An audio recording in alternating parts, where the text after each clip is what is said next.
My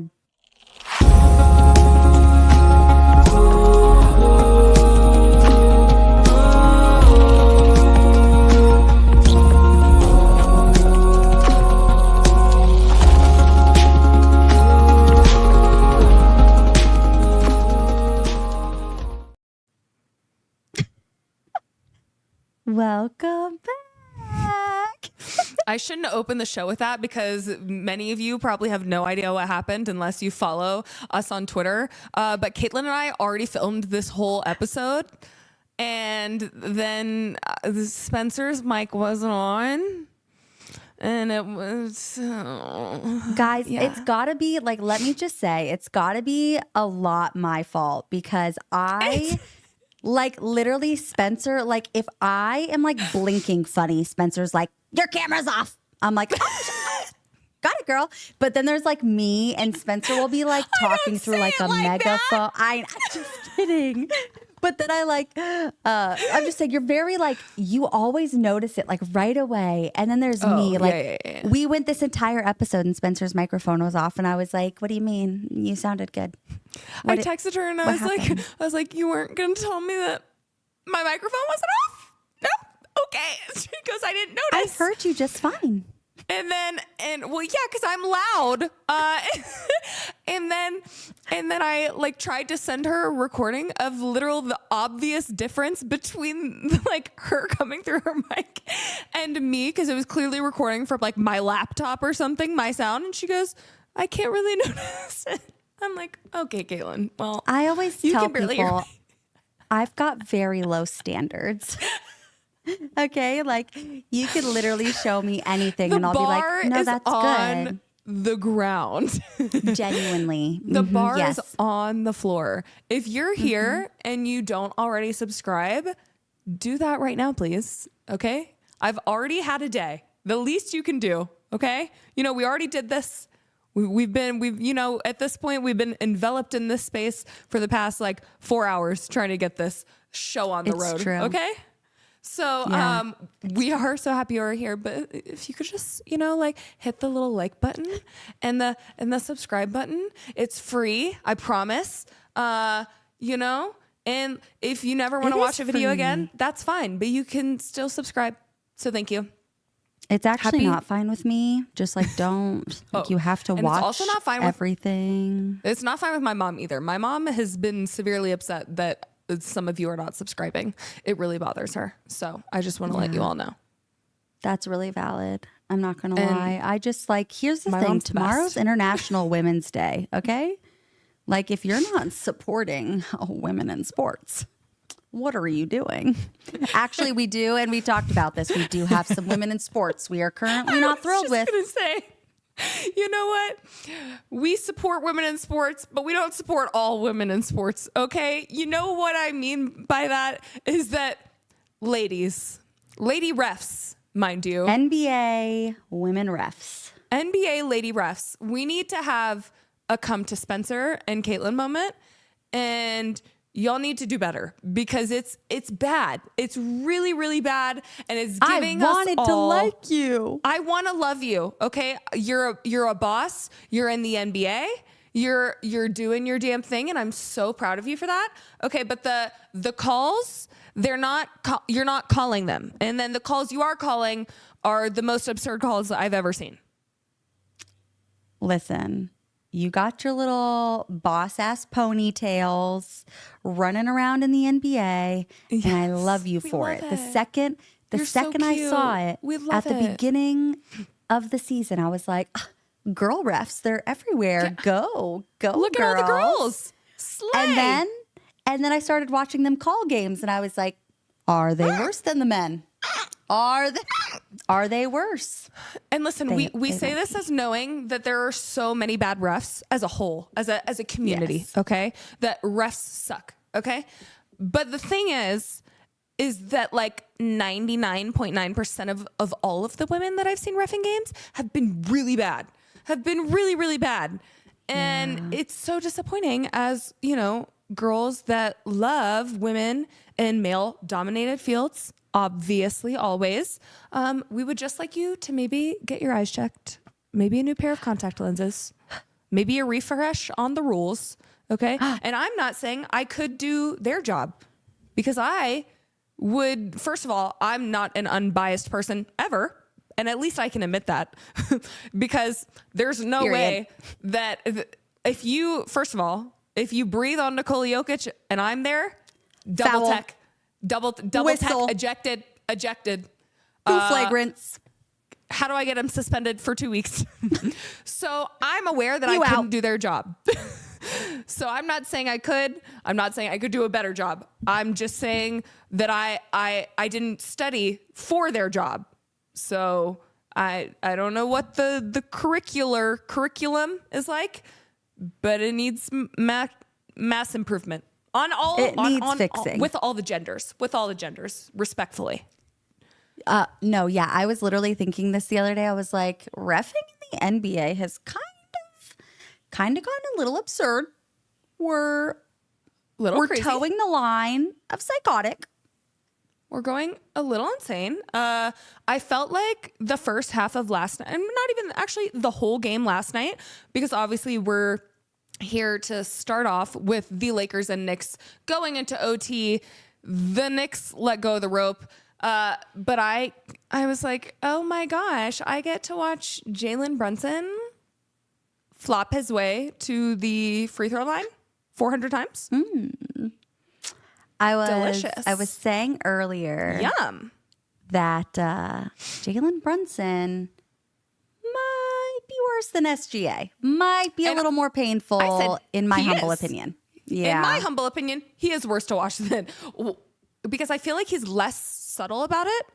That's what I'm saying. He's a way worse actor. It's like Terry Rozier, like his fixing games, whole NBA acting vibes. That's what Jalen Brunson's flopping gives me. You're an NBA player, supposedly, not an actor, for a reason. Okay. I was telling Caitlin how I saw this video on Twitter, or no, it was on TikTok or something. Anyway, it was somewhere, and it was trying to guard. It was like trying to guard Jalen Brunson is like this, and it had two cars on a highway, right? And it had like a car like up here, and then a car behind. This one was the one filming, and then it has this car get over and immediately hit on the brakes 100%, and then just slam into it. And I was like, oh my god, that's a perfect representation of watching Jalen Brunson play basketball. It's so concerning on why we're rewarding these things, and we're going to talk about it a little bit later, because I am real sick of the officiating allowing players on the perimeter such as SGA and Jalen Brunson allowed to literally not be coughed, breathed, or sneezed on. And then you have players on the inside like our lovely Nikola Jokic and any center, really, any big, and as long as the player is like a little bit smaller than them, they are allowed to literally almost sexually assault them. So we're going to get into punch them in the stomach while they're trying to go up for a layup. But listen, Jalen Brunson and Lakers hoops is not my idea of a good night. And then a Lakers win, really not my idea of a good night. Okay. So especially when the Knicks were up for quite a while, for like 3 quarters. Lakers came out, smacked, they were so hot. And then you have the Knicks, they come back, OG Anunoby starts getting hot, and then I'm like, okay, it's fair for me to go to bed now. I'm tired. Knicks are up by like 12, 13, 14, 15, I don't know. So I can go to bed and sleep peacefully knowing that the Knicks are going to pull this out. And then I woke up. Literally, I woke up in the morning. I'm so silly. I woke up and Mama Kim texted me, so sad about the game, because we both dislike the Lakers. You're so sad about what game, Mom? I was like, so sad about what? The Knicks were winning last time I checked. I immediately, this is like 6:15 in the morning. I open it and I was like, OT lost. So then I went to watch what happened. And I mean, I have to give it up to the Lakers. They have been playing insanely. And then the 8 wins in a row. Disgusting. Have Jalen Brunson go out like tied with a minute left which again, you can't like blame that for letting go of the rope in OT, but he has been like their most clutch player. And I don't think they were talking about how they didn't even, they didn't get a shot off like in like with 9 seconds left and you're tied. Yeah. And that's, you know, I was watching the game too, cause I also fell asleep around like halftime. Brain was just like shut off. Knicks were up and everything. Game looked good. I fell asleep. I woke up when it was going into overtime. And I was like, this is concerning because I mean, I was going back and watching it and it's like the Knicks were up 8 with like 6 minutes to go. And I kid you not, Gabe Vincent, the guy that literally averages like 6 points a game and has been one of their most inefficient players all season, was essentially their comeback by himself. He was draining threes. He literally made like 3 threes in a row to like complete their comeback. I was like, Gabe Vincent was their comeback. Be for real. That's who's going to do it for you? Literally. Like Caitlin and I were talking about this earlier. Again, you wouldn't know because we recorded it and now we can't use it. But our main issue, it seems like, with the Knicks, because I texted Caitlin this morning, I was like, are the Knicks bad? Like, or are the Lakers and Warriors? Because the Warriors just won, just really good. And of course, Kat was out one game and then Jalen Brunson goes out. Yep.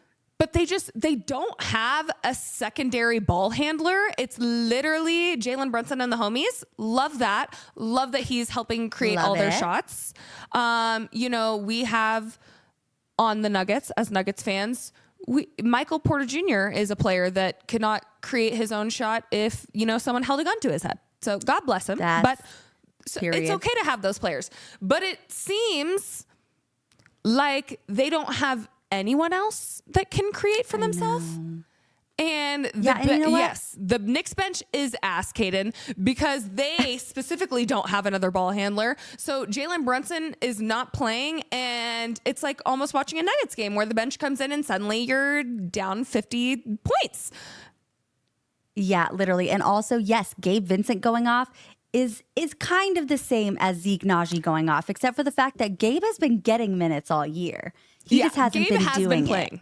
Yeah, he just hasn't been like really doing anything with it. But you know what? Like, I mean, for me, it's a big shout out to Jalen Brunson because Jalen Brunson really has been so fantastic this year.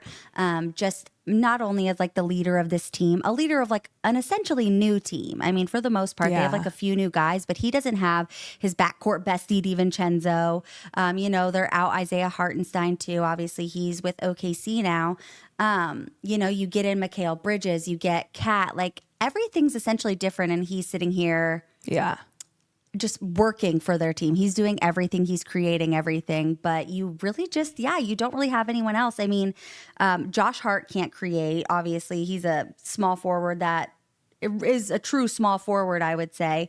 Miles McBride, he's been fantastic, but he just like doesn't have the experience that Jalen Brunson does leading a team and creating shots in these big games. And he's been really great, almost as like a shooting guard, like his extra DiVincenzo. He's been a great scorer in some games. I love what that, like, Knicks bench has no great player. Like, that comment is essentially it. And we talked about this earlier in the year about being curious about like how the Knicks were going to hold up in the postseason, because last year, you know, you notice that the lack of depth just makes them overuse their players and their starters, and they look really good at points in time, and then you can tell they're exhausted and wrecked.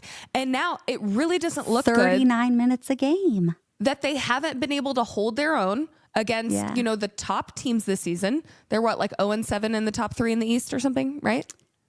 Oh, okay. So they're 0-7 against the Cavs.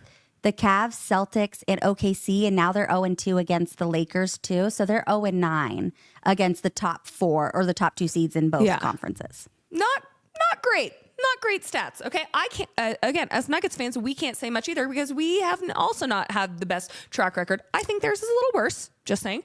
So I'm a Wizards fan. That's one of my teams. So it just doesn't bode well for when you get into the playoffs. And you don't, like, their legs are exhausted because they had to use their starters all year. like overutilizing them and overutilizing Jalen Brunson. And now I'm almost curious on what's going to happen because Jalen Brunson did go out and he had an ankle sprain. And that's not something like, if you saw his ankle, it went like this. Like, it looked like it sandwiched in on him. So I'm also curious, like, how long is he going to be out? Because that is not great for the Knicks. No, especially in the standings. Well, yeah, I was going to say, especially with like the standings, the way that they currently are, because I feel like you have, I mean, the Knicks are third right now. And then obviously you have the Bucks, Pacers, and Pistons below them for 4, 5, and 6. And all three of those teams are currently playing really well. Pistons obviously have been so hot. And they can move up in the standings if the Knicks don't have Jalen Brunson, who, again, like I said, he's been amazing this year. He's their shot creator. He's their floor general. He's the guy that leads everything and that does everything for them. And so to not have him for the last 6 weeks of the season, I mean, like you said, like that was not a good like ankle roll. You know, and if it's like a high ankle sprain, there are people like Kuminga. He's been out for already 6+ weeks as well with his ankle sprain. So you never know. And, you know, if he does come back, what if he's not full? Like, what if he's like ready to play and he comes back healthy? They're a first round exit.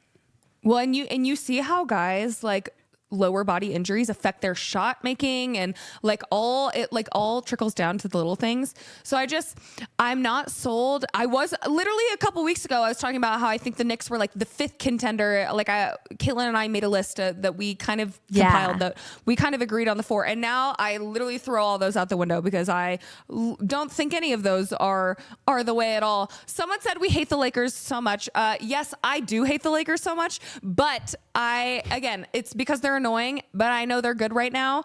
And they're 8-0. Is that what it is right now? And something like insane. They're like 18 out of the last 22 or something crazy, yes. right? They're on an 8-game win streak. And I think it's funny because like, let me just say that as basketball fans, like we are huge fans of the game of basketball. Obviously, we're Nuggets fans. Shout out to Javi Torres because he's saying that he's a fan of the Heat, Clippers, and Bucks. I am a fan of the Nuggets, Warriors, and Wizards. But first and foremost, I'm just a basketball fan. And I just feel like as any competitor, if you like can't admit that you hate certain teams that have just like destroyed your teams in the past, like we'll sit here and we'll give credit where credit is due. Yes, it's just being competitive. Okay, like I get angry every day watching how amazing LeBron James still is at 40 years old. I'm like, God, 100%. I hate that I enjoy watching him, you psychopath. Like, and it's just natural. And I'm always going to admit, because at first I wanted to be like, well, like, you know, some of their wins like weren't really that impressive. Okay, to be fair, but I can't say anything because when the Nuggets went on their 9-0 win streak, none of those teams were impressive, and I was like, they're winning at all. So to be fair, I'll give credit where credit is due. It takes a lot to beat teams that you're supposed to beat. Okay, winning a stretch of games in a row, not giving up the rope, not getting lackadaisical is still a feat in itself. It doesn't matter if the team, you know, because most of the time, and especially against the Lakers, teams do get up to play. Okay. I will say one thing. After watching Mr. Luka last night, I would like everyone to know that this is collusion at this point. Okay. It was Russia. If we're being serious.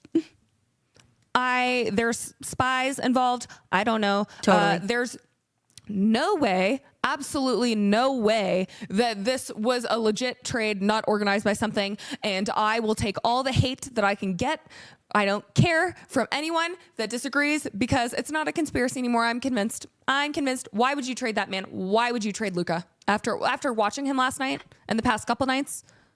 Be so for real. And he's just like, and that's, you know, a lot of people when he first started playing, when he came back from his injury, were like, oh, Luka's washed on this team. Like, how can he come back? Like, a good thing they traded him. And I was like, first of all, he was just out for almost 2 months and he comes back and he's on a totally different team. He has a different coach. He has a different team. He has a different everything. You know, he has a whole different life, and it was, you know, pulled out from under the rug. I'm like, give the guy a couple of weeks to figure it out.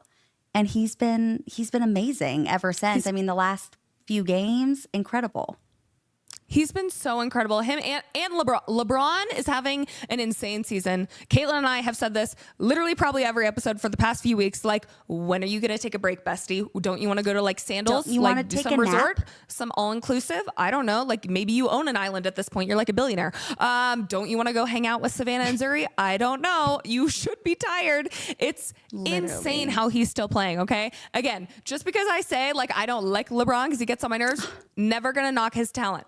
He's incredible. Okay. Him and Luka both, I'm actually surprised at the fit, okay? Because I was probably lower on the fit than maybe some people were. I wasn't sure if LeBron was gonna like be comfortable with giving up the reins. I just didn't really know how that was gonna look. And it really looks like they're doing a lot of like give and take in the game, like kind of allowing the game to flow how it should be. And then, the other thing is Caitlin and I talked about them having no front court, but Luka has now elevated Jackson Hayes to look like a freaking all-star. I'm genuinely so mad about it. I'm like, what's Jackson Hayes was literally before Luka. I mean, like before Luka, after AD was traded. So like before Luka came back, but after AD was traded, I'm like, that is a Charlie Brown tree looking ass front court. Like that front court is nothing. And then here Luka Doncic comes. All he needed was Mr. Jackson Hayes lob threat. Just toss up the ball all day. Jackson Hayes will just start scoring 20 a game because Luka can just toss him the ball and he could just stand there and be tall and dunk it. I'm so jealous. And honestly, it's just like their defense. I think someone has lit a fire under their ass. Okay, maybe it's because they got Luka and they're like, "Let's go, we have Luka Doncic." But I thought their defense, because Anthony Davis was being so incredible defensively, I was like, "Oh, it's gonna be bad." But you get Vando back. I also hate him, might I say. Listen, let's add to the list of players that Spencer went to college with and hung out with and now hates, okay? I only talked to like 99% of them, but now, I don't speak, to 99% of them, so I don't mind talking trash, okay? I hate watching Jared Vanderbilt, and that's hilarious because, again, I went to school with the kid. Yeah, no. Can't stand it. The flopping when the Lakers played the Nuggets was atrocious, okay? But again, he's a pest. He's an annoying defensive pest. He has brought some energy on the defensive side, and it's just they're becoming like those teams that you hate playing because it's like I call them tryhards, which isn't a knock on them because again, they're trying hard. OKC in Houston, like I call them tryhards because like it's never like there's never a rest. There's never a rest in defensive energy or defensive pressure. They're They're little tiny pests 24/7. All they do is bug you. Yeah, when you're watching your team play them, you're like, can we like do we have to full court press? Like it's 1 minute give into us the one game, possession, man. damn. Give us one possession. So Lakers have really. Yeah, clearly JJ Redick. I didn't think he was going to be a good head coach either, Travis. I thought it was hilarious. Yes, I was literally just about to acknowledge that comment because Sammy talked about it, I think, up a little bit too because he said F Lakers all day. But I hate that I like JJ Redick. And I'm like the same way. Like I literally, when JJ Redick became a coach, I was like, ooh. And I'm sitting here as a podcast host. Yeah, I'm sitting here as a podcast host. The podcast host is going to coach the Lakers. Yeah, literally. We are live right now, by the way. This one is not pre-recorded. Yes, we are live. We tried to record earlier and my mic was not on. So you are listening to us talk right now. We are live. But yes, so I was making fun of JJ when he got like this head coaching job. And like even a month into the season, even when the Lakers like weren't incredible, I literally was like, this is like a good head coach. Like this is a guy that cares. This is a guy that's making adjustments. This is a guy who... Yes. And he just like, he sat down obviously with LeBron on their podcast and you hear them break down the game and you're like, holy crap, like they really get the game. And obviously it's LeBron James. He's 40 years old. Yeah. He's annihilating the game. But both of their IQ together? Yes. It worked. It just works so well. And obviously now you have Luka, and Luka has such smart ball IQ, especially just mostly offensively. Like I always say, he's one of the best offensive players that we'll ever see. And having them together on the same team is just literally so unfair. Yeah, no, I really honestly love that JJ Redick. Well, it was like annoying as a person from the other team that's like, I haven't slept in 3 days, but honestly, I'm so competitive that that's me. Like if I were a coach, I promise you, I was the girl as a cheerleader in high school that when our football team lost like in the playoffs, I was crying, like sobbing for a high school varsity football game, for a private, like not even, it's not even like we were some massive school either. Okay. We were Division 2A. Felt. I was also 2A. So I feel that and I love it. Rather than you have a coach that doesn't make adjustments and doesn't care and doesn't show that that he's willing to do whatever it takes to win. Like I want that aggressiveness. So shout out to JJ Redick. Yeah. He can whatever, you Lakers blah, fans. Blah, blah, Lakers are good at basketball, blah, blah, blah. Yeah. It's so... Blah, blah, blah. It's so... I'm so sick of it, okay? Because, again, collusion. But I did, while we're hyping up the Lakers, obviously they have played well. I really, really did. We just have to talk about what's wrong with the NBA after the kind of stuff that went on with ESPN and all that stuff, and Charles Barkley calling out Kendrick Perkins. Thank God someone's got to do it. I'll do it all the time, but he doesn't know who I am. So at least Chuck did it. Period. So if you didn't see already, Charles Barkley came out to basically scorn Kendrick Perkins and like the ESPN guys. He called them all fools and said, he was like, well, unfortunately, we're going to be on their network next year, so we'll all be fools. But he called them fools and said, shame on you for only talking about the Lakers and the Warriors like they've only been good for like 2 weeks, which he was exaggerating. Of course, a lot of people were upset. They have been playing obviously well, but when you have OKC and Cleveland, who are obviously smaller markets, and they're having a rival season to the Warriors 71 or 72-9, right? 72-9? Is that my right? 73-9 or 73-9 season. 73-9. Obviously, sorry, I was reading a comment. I don't think anyone will catch that. I mean, who knows? Like, I don't want to never say never, but as of right now, I don't think so. But you have that, and then the Cleveland Cavs, who there's like 20 games left, and they've already clinched a playoff spot, and you're not giving them like their due credit. And it's just like, and then I've explained it today, as I said, the NBA asking, like, trying to figure out why they're struggling is like stabbing yourself and then wondering why you're bleeding. Why am I bleeding? Because also, like, if you didn't know, they also had a streamer who's not even like, he's not an analyst. They had a streamer, Kai Cenat, on yesterday to have the GOAT debate. This is after a day. Listen, I didn't get to mention this when we were recording, so I'm so happy that I remembered to bring this up. So they had this segment after the night before. James Harden had 50 points. SGA had 41 points. Giannis had 32 and 15, hit his 20,000 career points. Cade had 37, 7 and 10. Boston had two teammates, Peyton Pritchard and Derek White. They're not the two stars of that team. Peyton comes off the bench, both with 40 points each. 5 of the last 8 games that night were undecided in the last 2 minutes. And you have Kai Cenat, a streamer, come in to talk about LeBron more.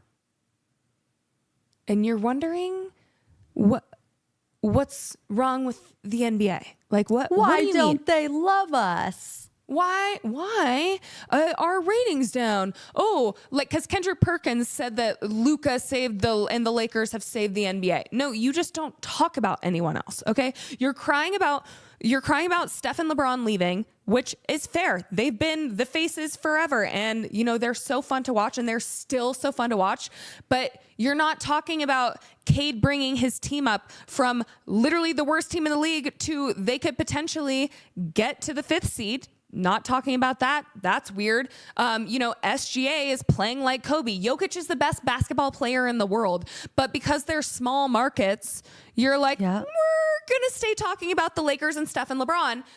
Maybe if you start talking about these other players, then more people will get interested in those other players.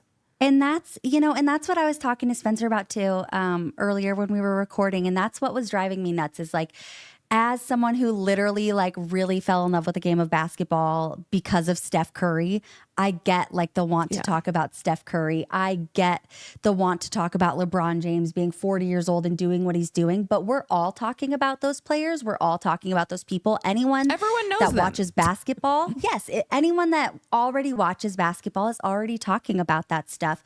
And you're essentially isolating an entire, I don't know, like just generation of NBA fans by not talking about teams like the Timberwolves, the Pistons, the Cavs.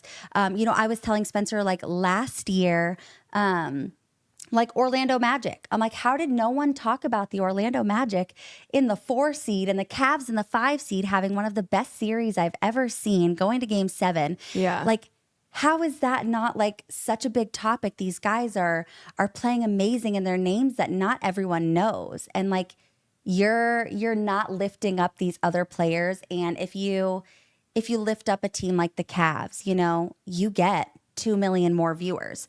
If you're putting Pistons and Magic games on NBA TV or live TV, ESPN, TNT, whatever it may be, you're getting an entire new group of viewers just based on that. Like the fact that no one besides these like big market, big name guys are getting any period, Will.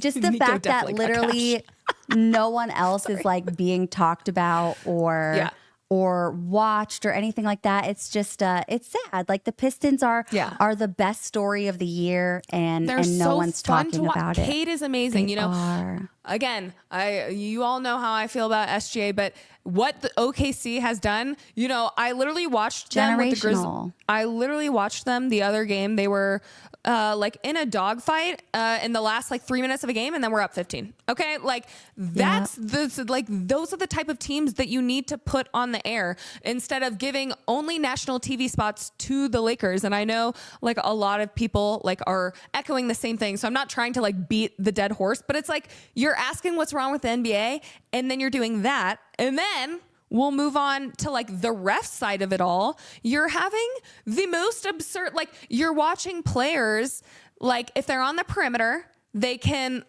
like we said, not get coughed, breathed, or sneezed on without getting to the free throw line. No one wants to watch one player go to the free throw line 15 times a game. Okay. I would rather die. Ever. I don't care who it is, ever. And then you've decided that if there's a center, that any smaller player can automatically go up and hack him, and they won't do anything about it. Jokic playing the Celtics had 0 free throws. Be so for real about that right now. Yeah. There's no world in which Nikola Jokic should have 0 free throw attempts in a game. Does Nikola Jokic sit back and shoot threes at all game, every game? He did do that one game where he like definitely tried 9 threes. That was a fun game. I'm not going to lie. That was a really fun game, but he's always in the paint. And now when you have 4 guys guarding Jokic, that you're not going to give him a foul. And again, it's not just Jokic. I just use that as my example because we watch him the most out of all the bigs. It's all the bigs. As soon as you put, like, they've literally basically allowed like these players, they're like, because it's like with little kids where you're like, oh, you teach them like how to like behave. You are teaching these smaller players like, oh yeah, like you can literally do whatever you want to him. Like we're not calling a foul unless there's brain matter on the floor. And then maybe not even then. Well, I thought especially like the game with Jokic, no free throws. I was telling her because insane for me, and like I like that she noticed, just the whole like smaller players on the bigs, because that is a really great point. For me, like what I see, and this is like what drives me nuts, is that like it's just not consistent. The same call that I see someone saying SGA isn't a free throw merchant, and what I want to say to that is that like I don't necessarily think SGA is a free throw merchant. Some games he absolutely is, and I will die by that. Some games he just is, but there are a lot of games where he's really not, and they're just giving him soft ass calls. Yeah, like they're giving him these calls just because he's him. We're talking about those players on the perimeter, like SGA and Jalen Brunson, like guys like that, like James Harden, where it just seems like their whistle is so loose, and then you have like soft. 4 guys on one person and they're not getting a call. Like if you're gonna just have consistency. And that's what I was going to say about like the Jokic game with no free throws. I'm like, this is a game where he's literally getting double, triple, and quadruple teamed. And unless they're playing Ring Around the Rosie around my guy and they're just dancing around him holding hands, there's no Singing way. Kumbaya. There's no way on God's green earth that he did not get a single foul in that game. And so like for me, it's just like, you know, like I was watching Steph Curry get hacked by 3 or 4 guys yesterday. Not a single foul call on several drives where he was getting hacked. And there are tons of guys that kind of deal with the same thing. They'll get hacked all game and they won't get a foul call. But like you walk next to someone, hands straight up, and they're like, oh, block. I'm like, be so for real. That was not a block. The officiating is so like up and down that it's, again, we said like it's ruining. So the Nuggets game the other night, if you didn't watch Nuggets and Kings game, a lot of the Kings fans had a right to be upset, I think, in clutch time. But Nuggets were getting stiffed all game. So it's like they're just not consistent. They'll, you know, they screw a team over on one, you know, for one half and then screw the other team over in the second half. And, you know, a lot of people were like, no, the refs won them that game. I'm like, yeah, because you turned it in the last like 1 minute. You know, they deployed the Lakers' new tactic of sandwiching Jokic with 3 to 4 guys or 2 guys, just like literally hugging him from each side, trying to make love. And, you know, you have all these other players around him. And then you have them calling nothing for the Nuggets in the first half. 4 out of 4 coaches' challenges were won that game. Okay. And my favorite tweet was saying that if that happens in a game, a trap door should open under all the refs. Yep. Okay? Drop them.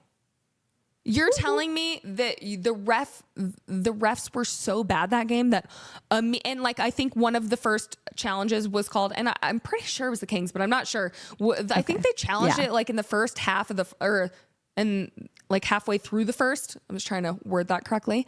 Halfway through the first, and they like already used the challenge. I'm like, did they use it on that? And like literally every single time, Ed Malloy said the same thing. The defender established legal contact, challenge successful. And I'm like, the fact that they're having to burn all of these challenges on like, it was stupid stuff. Like it wasn't stupid calls. It wasn't like an almost flagrant. Like it was literally the most absurd calls where you're like, what are you watching? Why are we calling that? Why are we calling that? And like, and it happens every game where you see, what was that one game with the Warriors where, was it the Mavs, where the Mavs had like 15 free throws or something? Do you remember that game where you were like, the officiating was so atrocious that you had never seen anything like it? Like a month ago? It was the game. It was the one game. So the Warriors with like Jimmy Butler are like 9-2 or whatever. And one of the 2 games that we lost, Jimmy Butler wasn't even playing. So we lost essentially 1 game with Jimmy Butler. And that game was truly the most atrocious officiating I've ever seen. Like the refs literally, like there was a ball that was literally punted. A guy put his leg out on purpose and kicked the ball and they didn't call it. There were like multiple 5-second calls that they missed, hacking that they missed, like all sorts of stuff. And it was just, the reffing has been so bad. And I see someone, Randy D. Gaff, great name. He's been talking just about like the physicality in old basketball and everything like that. And I just want to bring this up because you and I talked about this a long time ago, Spencer. But I always say that like reffing in the NBA has just become so bad, especially just because of like the touch fouls and these freaking ghost fouls. Like our favorite thing that Spencer and I joke around about is the foul in the room with us. Like where was it? Because it wasn't. And like one thing that I would love, and you know, I feel like truly 95% of the players in the NBA would play respectfully, but like I want touch fouls gone. Like we need to only be letting refs call fouls on true hacks. Like when guys are literally like hitting arms super hard, swatting and you know, getting arm, guard getting wrist. Jumping into the back of a defender and getting a foul is literally disgusting to me. It's will insane. End you if you call that. Like no one wants to watch that. Yes, it is. It's so insane. And I'm just like, there are so many, like one of my favorite things in basketball is watching people play through contact. And I also saw a comment about like the mid-range is gone too. That's actually one of my favorite parts when SGA doesn't get to the free throw line. One of my favorite things about SGA's game and Jason Tatum is their mid-range game. I feel like they're both just so phenomenal at that, and they do it so well, and they do it so efficiently. And it's so much fun to watch because you don't see a lot of guys do that. You see a lot of guys in dunker spots. You see a lot of centers just stand under the basket. And then you see a lot of guys shooting threes all game. There isn't a lot of mid-range stuff. And so to see guys do it so well is amazing. But like, I feel like you're just like, you're rewarding bad play by calling all these ticky-tack fouls, like when guards throw their body or even when centers throw their body. Like freaking, it's always really funny to me when people that don't watch the NBA religiously like we do, we literally watch 24/7. It's obnoxious. But they'll literally be like, turned on a basketball game, saw Joel Embiid at the free throw line. Like, that's all I saw. Turned it on, turned it right back off. Saw SGA at the free throw line, turned it off. It's so I'm like, awful. I don't want to see anybody at the free throw line. Except for Jokic. I'm just so sick of him like getting no calls because to me it's just like so insane that you can have 4 defenders on the guy, like, and you think that they're not fouling the ever living daylights out of him while his body looks like it's been mauled by a bear. You have He's Vando just, like, bleeding and then out. LaRavia, you know, like I said, so the Kings did the same thing, trapping Jokic so he can't even touch the ball, and which is so hilarious because for some reason when you have 4 people in the paint on Jokic, there's 4 other players on the court that are like, oh no, dad's trapped. What are we going to do? Somebody help him. The basket looks so scary and there's so much space there and I just can't shoot. Somebody get him. Somebody get him. It's so bad. And you know that Jokic, again, we've talked about like beginning of his career definitely used to complain a lot about calls, you know? And then he got over it because he realized they didn't care. The refs literally just look at him like, doesn't matter. With doe eyes. They're like, what? And so the games that you see him getting pissed and foul baity, because Jokic is not a foul baiter, but you know that the refs have egregiously missed multiple calls when he starts like flopping, doing the most absurd shit for a call because he hasn't gotten one all game. And he's like, what do I have to do? What do I have to do? I was telling Spencer, I tweeted during that game, I was laughing so hard because all I see is Jokic like get like touched and he was throwing his body like as obnoxiously as possible. I was like, he's trying to flop so hard. He's like, what does a man have to do to get a call? What does a man have to do to get a call around here? Like I said, spill brain matter on the floor, on the court, I guess. That's the only way you can. Yeah. Sorry about that. I'm, you know, I hate when people try and say that Jokic is a ref golden boy. That's like the most absurd statement to anyone that watches hoops, like really watches hoops, doesn't just watch their team, like watches hoops. You cannot ever watch a game it's almost like the refs are like, well, he's so good that if we called the foul every time he was fouled, then he would live at the free throw line. So we can't do that. Like, I don't know what it is, but I wish Michael Malone would just take the mother effing fine. Because it's so like it just needs to make a point. And they were talking about this on DNVR. You know, for all of those guys, we love them. And they were talking about it in the post game because Brendan Vogt, one of our friends, asked Malone, and he was like, "Have you noticed that you know the refs are allowing more contact or more fouls when a smaller guy is on Jokic?" And Malone was like, no comment, but great question. He said, I want to answer it, but unless y'all want to start a GoFundMe, I'm not going to answer it. But I'm like, someone's got to speak up, which is why I was like, they were talking about it. And I was like, we're going to talk about it too. Cause it's again, not just Jokic. You can't allow that to fly. Like, because again, you're teaching NBA players that they can do whatever they want to the centers and the refs aren't going to call it. So you can do whatever. Yep. And that's, you know, it's funny that you say that because I was also talking about this Ty Jerome, who is someone that the Warriors had several years ago, and he was such a fantastic like backup point guard, or even, I mean, literally he was like an 11th or 12th man on the team. He was very deep bench, but he was always amazing. Yeah. I got so hype when he went to the Cavs, and he has been phenomenal for the Cavs. I always said that he's such like a good like pace keeper. He's phenomenal at facilitating, and he's a guy that you can put out there, and he's a really low mistake guy. But he only makes like 2.5 million. Sorry, I didn't mean to just like glaze Ty Jerome for 5 minutes. I just love him. But love him, okay? But he makes like 2.5 million, okay? And he was sitting there in the locker room and literally called them out by name. He was like, the refs were super awful today, especially Natalie. Thank you. Said, I was Natalie, girl, you're trash. You are That's bad. what it felt like. He said, yeah, it was crazy. 0 out of 10, Natalie girl. Today was not your day. So many notes, babe. So many notes. 0 out of 10. List of notes for you. A whole thesis of notes. I'll send you my notes later. So yeah, so I just wish, like, sometimes you just have to take the fine. Malone, I know you make hella money, okay?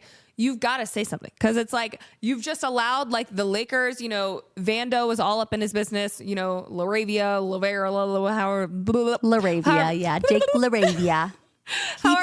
He played on Memphis his rookie year, and like for even like a year or two after that, and so he played a lot against the Warriors. Yeah, you're just like scratching dudes, pawing dudes, and they're like, the refs are like, oh, I can't see him because he's smaller than Jokic, so I can't even see what he's doing. He's just a skinny guy. He's just a little fella. You can't. He doesn't do it. They're scrappy, okay? The small guys are scrappy just because they're Jose smaller. Alvarado. Scrappy dudes. Alvarado. Scrappy-Doo. You know, It's like Scrappy-Doo true. from Scooby-Doo? I love Scooby-Doo. I'm such a Scooby gal. Scooby snacks, little gummies. Y'all missed it earlier because Caitlin was talking about slashing, and I immediately, the only thing I like hear when I hear slashing is the hash slinging, slash ringing, crash slasher. It's a Slinging slasher. That's immediately what I think of. So I wish that Malone would just take one for the team. I wanted this whole hour long of us chit-chatting to be talking about a certain player on the Nuggets, but unfortunately, I don't think anyone wants that, probably besides me. So I'm gonna condense it, but we have to talk about a special player who's newly near and dear to my heart, because I actually hated him with almost every fiber of my being not that long ago. Zeke Nnaji, come to the front. It was like 3 weeks ago. Come to the front, please. You've been called. Your number is up. If you don't watch the Nuggets, then you probably don't even know that our bench is atrocious, or you do and you just don't care. But anyway, we have had a player that has been stuck in purgatory because he was trash. He was the player that got 2 fouls in like 2 seconds. He would get like, this was how short his rope was. Can you even see that my fingers aren't touching? Probably not. That was how short his Malone rope was. Okay. And he was immediately pulled. Okay. We have Peyton Watson go down. We have AG go down. We have no one. We have everyone before All-Star break going down. And Zeke Nnaji gets some minutes, and everyone's like, but he gets some minutes at the 4, my dear sister friend Caitlin. And what does he do? Everything.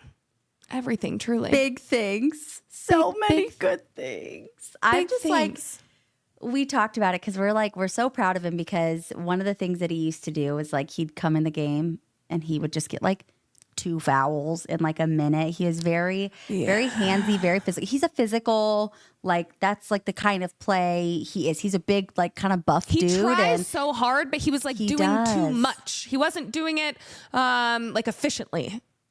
Yes, exactly. And I was just saying that like one of my favorite things, like I am such an underdog girly. That is literally part of the reason that I started watching the Wizards, because like I love the idea of like, and that's why I love the Pistons now.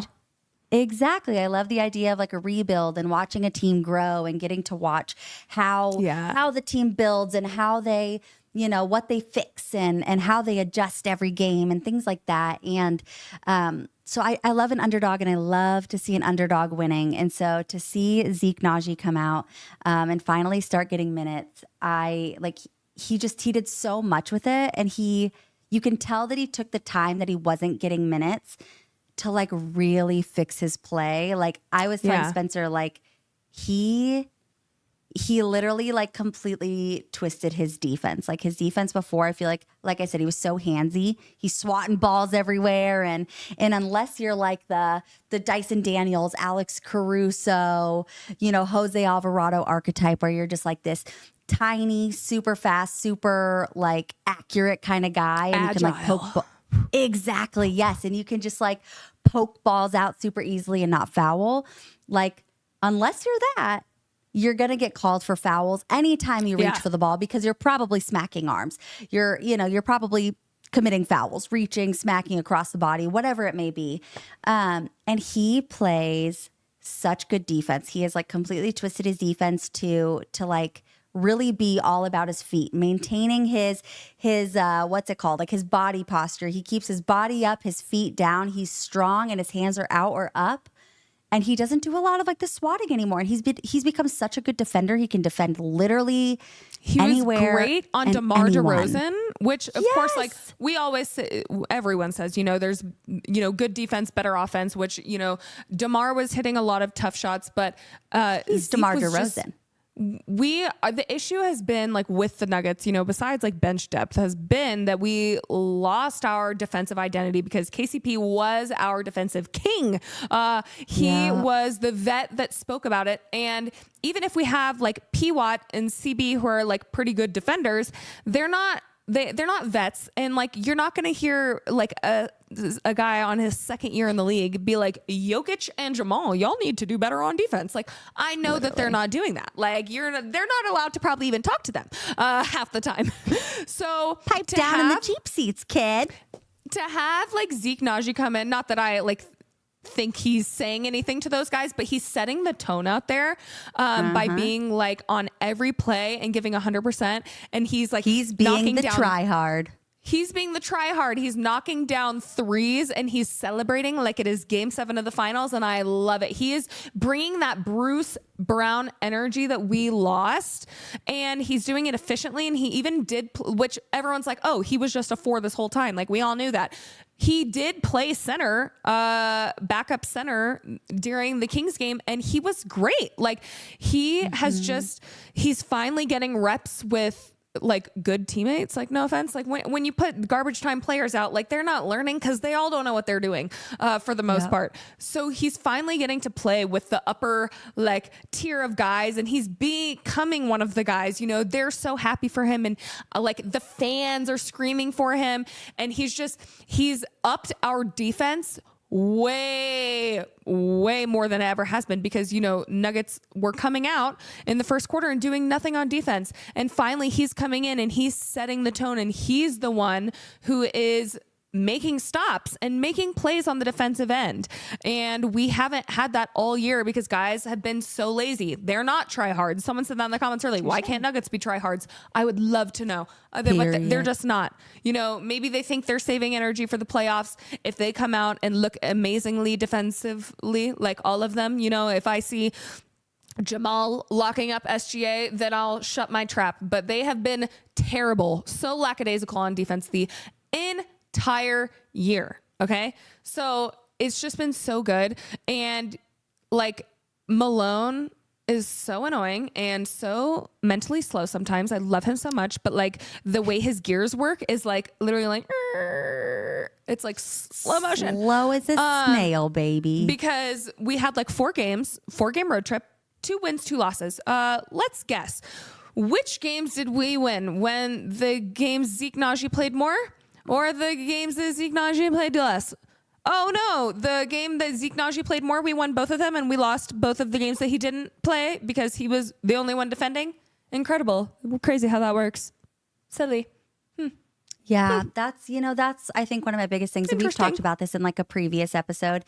I love a coach's and player's ability to adjust the game and like be able to adjust. If you see Zeke Nnaji out there or anyone, going crazy. I'm sorry, but like you have to feed the hot hand on offense or defense, essentially. Like leave them in, let them play. And I saw someone say, hey, what's up? Completely unbiased. Who do you guys think is the MVP right now? And it's funny that they asked that because I was going to talk to you about this earlier. I feel like literally this past week, SGA essentially solidified his MVP. I think, like, obviously biased. I want it to be Jokic. I think it's Jokic. But this week, Shea obviously had a 51-point game, a 41-point game. He had his 31-point game. He has, I think, capped out his free throws at all those, in all those games at 10, which I've seen him put up 17 free throws and and have 30 points in a game. And those are the games that I hate. But like when you're putting up 51 with 10 free throws and your team is continuously winning, I think that that's where they're going to go. I think that that's going to be the answer this year as much as I would, of course, because Jokic. I mean, they've all the media heads have been talking about how they literally don't want to give Jokic another one. I still do think that it depends on how the OKC Denver games go. Like I agree. I literally think that that's gonna like teeter it this weekend. I think after, because it's Sunday and Monday, the last 2 times we play them, I think that's kind of when it's over. I totally agree. We'll have to see.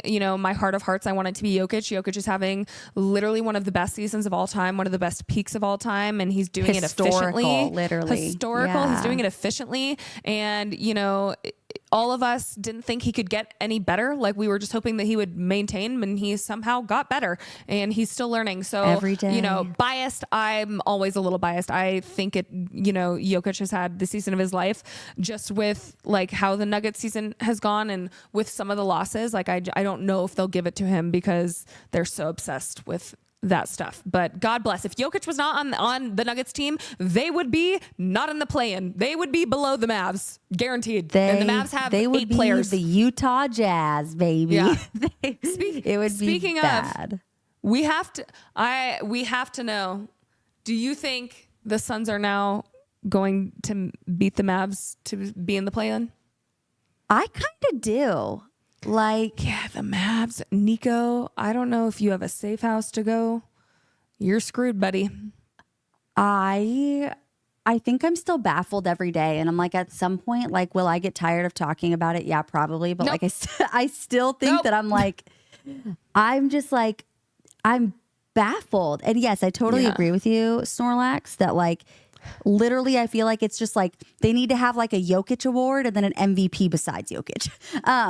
But I think that like in regard to the Mavs, they now have an 8-man roster. They have, I think it's literally 8 or 9 guys that are injured. Who did Mavs just lose? Mavs just lost another player for the season just now? Who? Now? Who's out now? Are you talking about Kyrie? Because we talked about that. Can't be talking about Kyrie. God bless the Mavs. I'll literally throw up. They lost Omax Prosper. Shut up, Kaden. So they have a 7-team a 7-person roster? Oh my God. It's literally gonna be like, who was it? Wasn't it the Grizzlies last year that basically had their G team playing the whole time? Or G League? It was literally their G League players and their 2-way players, and they signed a couple guys to 10 days throughout the season. That's exactly how it was. Oh. Yeah. The Spurs and Mavs, Texas teams, besides Houston's had a good season, have been going through a lot. Wow, that's terrible. But I'm wondering, I think Budenholzer and KD are not getting along right now. Looked like the boys were fighting the other night. So everyone said they patted on the back after, so they're fine. I was like, okay. The tensions are there when you're losing, and every player has said that when you're actively losing a ton, the tensions are high. Okay. Yeah. You're competitors, especially when you're guys like Devin Booker, KD. Yeah. I hope Devin, honestly, like I used to hate Devin Booker. He's a Kentucky guy. I kind of hope, I hope Devin Booker gets out of there, and I hope KD gets out of there. Yeah. I think it's interesting that they're gonna, if KD, I was thinking about this the other day. If he does literally yesterday, I saw just like an old picture of OKC, and I'm like, how are none of us talking about the fact that they had Russell Westbrook, James Harden, and KD just like as good as ever? And they didn't win a ring. Crazy. I know. No, Katie wants the Seattle Supersonics back. He thinks OKC shouldn't exist. Do it. That was so funny when he said that.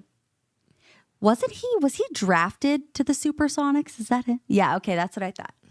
Yeah, that's crazy. I just man, I don't know where KD's going to go. The Suns are trash. The Suns have been saying though that they're not going to trade Devin Booker under any circumstances. Like they said that they want to retool around him. They don't want to rebuild. God they want to him. retool. He's suffering. He suffers. So sorry. I'm like, he's been suffering. He's been retooled around. God bless. That sucks. I'm so sorry, Devin Booker. Not sorry for the Suns. They suck. I don't like the Suns, but I'm a Nuggets fan. Thank you all for coming to join our chit chat after we tried to record, but we ended up getting to talk to you live, which is always a fun time. It was very fun. I appreciate everyone that was talking to us and being nice. So nice to have 300 of you. This is like the big, wow. I think we only had like 40 last week. So, okay. It's so nice to have everyone here. I have stage fright. Okay, like how did you not tell me? I'm gonna go throw up. I don't. I was a theater kid. That's why I don't have stage fright. A dancer, a competitive cheerleader, and a theater kid. So I was on the stage a lot. I love attention with stage fright. I had don't pass me the ball fright in soccer and basketball. I was like, now that's my stage fright. Like, oh, it's all on me now. I have just the one ball and y'all are waiting on me. No thanks. Throw me on the corner. Pass me the rock. If you haven't subscribed on YouTube, make sure to do that already. And maybe we'll make this like a Friday thing. Who knows? Caitlin's going to be with me next weekend. So maybe we'll do live shows on Fridays. Who knows? I think that could end up being fun. And then I won't have to edit and we won't have to worry about my mic being off and all of the terrible things. But thanks for joining us, especially right before tonight. Oh, let's take right before we leave you all. Let's see. Are you excited for any games tonight? Let's see what's happening. I don't think there are a ton of bad games, supposedly. Yes. Well, from the outside, it looks bad, and then it's the NBA, so a random bad team will, I'm sure, be knocking down everyone's door. Okay, so Suns and Nuggets Danielle, play tonight. This will save, my dear. By the way, this will save. It'll pop back up on YouTube once we're done. On YouTube, but when you go to our channel, it's you have to click to the live because the regular episodes are like posted separately. So there's like a live tab on our thing, and I'm gonna do chapters after we get out of here. So if you want to come back and just listen to certain segments, that's fine with us. Okay, so we have Suns and Nuggets tonight. No offense, the Suns have been really bad, so I'm not jinxing anything. I'm saying nothing about this. I was gonna say should be a good game. It's fine. Don't say anything. We love you too, Danielle. Cavs and Hornets again. I'm not expecting much from that game. Jazz and Raptors, the two premier teams in the league. I will die on this hill. Two bad teams playing each other make the best competitive basketball games. Yeah, it does. It really does. Grizzlies and Mavs. Grizzlies need a win and Mavs need a win bad. So that will definitely be very interesting. Wolves and Mavs. Heat, and Wolves. I don't know. The Heat are competitors always. Like even when Jimmy left, I thought everything was going to go to shit, but Bam had like 35 points the other night. So I'm not counting out the Heat against the Wolves. Okay. Blazers and Thunder. Blazers. What you got for me? What you got? Blazers. It's Mickey Mouse March. You better show up. You better. Sorry. I know that there's lots of OKC fans in here. Sorry. I love this time of year when the really shitty teams just like come to screw up standings. It's so fun. Oh, wait, Spurs and Kings, though. So is De'Aaron playing against his former team for the first time? Mm-hmm. Okay, period. In okay. Sacramento. And then Knicks and Clippers will probably actually be good, I would like to say. So it'll be interesting. Say so too. Yeah, I think that'll be a good game as well. I agree. And I'm also... the Thunder. There's a lot of people sitting their starters this weekend. Just like a lot of, I don't know if it's like rest or injury management, but there's a lot of people that are resting. Like it's a back-to-back, so they're resting. That makes sense. It literally says SGA out for rest. Uh-huh. I think per like the new CBA, you're allowed to have like X amount of games for rest or something like that. I don't know what it is, but stop. I would take a nap too. I need rest. SGA, you're making it literally so hard. Like so hard to even have a morsel of like for you. I bet you 99.999% of it is his coach. Out per rest is wild. Literally wild. Literally insane. To just say, can you at least say it's like a hammy? Just to make me feel better? He's got like a thumb sprain, like something crazy. Yeah, no, last year they said that the entire starting lineup. Yeah, there's a lot of guys that are sitting, but last year, one of the Warriors games, they were sitting a bunch of the guys, and Steph Curry was saying like after the game that it's never 90% of the time it's never their choice. Like they're always like, no, bitch, let me play, and they're like, he's got back problems from carrying our team. Every single one of their starters is insane, though. Every single one. That's crazy. Against the Blazers. If I were the Blazers, I would beat them up. I'd cry. I'd be like, damn, y'all really think we're that trash? We really suck that bad? We're that bad? You're going to rest everybody? Like, that's insane. I'd be like, damn, you're resting your whole starters? That's the peak disrespect. Resting an entire disrespect. The disrespect is crazy. Denver OKC about to be a movie. I'm literally scheduling a lobotomy. Actually Sunday and Monday. I'm scheduling 2 lobotomies so I don't have to watch. Because I fear I will be like, you know, like the cartoons where they're like literally chomping their fingernails off. I don't even chew my fingernails, but that's like something's gonna happen. I don't know. That's literally gonna be me. I'm so stressed about it. I'm excited. I hope that they're as competitive as I want them to be, like the games. Yes. And I just think that like so many people would and should be watching those games because again, it's the top 2 MVP candidates playing each other, 2 teams that very well could make very deep runs, especially with OKC having literally a historical season.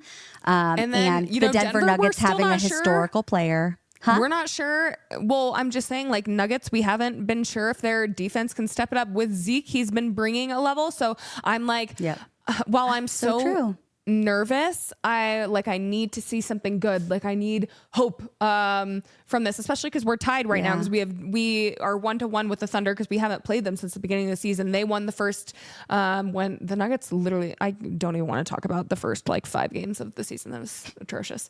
Anyway, we keep yapping. Thanks for being here. We always do. We will talk to you soon. I'm going to go back under this and put all of our socials underneath on the YouTube page. So you'll be able to talk to us on Twitter. If you don't follow us there already, please subscribe. Please like the video. And since we had so many people, we'll probably do more of these, I guess. Because we don't like to go live when you don't want to talk to us. Period. I'll literally cry. Like I said, it's literally International Women's Day tomorrow. So if you're not celebrating your 2 favorite women by subscribing to us and liking and being our friends, then literally what are you doing? Yes, but we are so thankful for you guys. We're so thankful for you showing up for us and being so kind and supportive. So we will talk to you guys soon. Bye, friends. Also, thoughts and prayers to Bruins fans. Sorry, guys. Yeah, all the NHL teams. So sorry. We love you so much, though. Goodbye.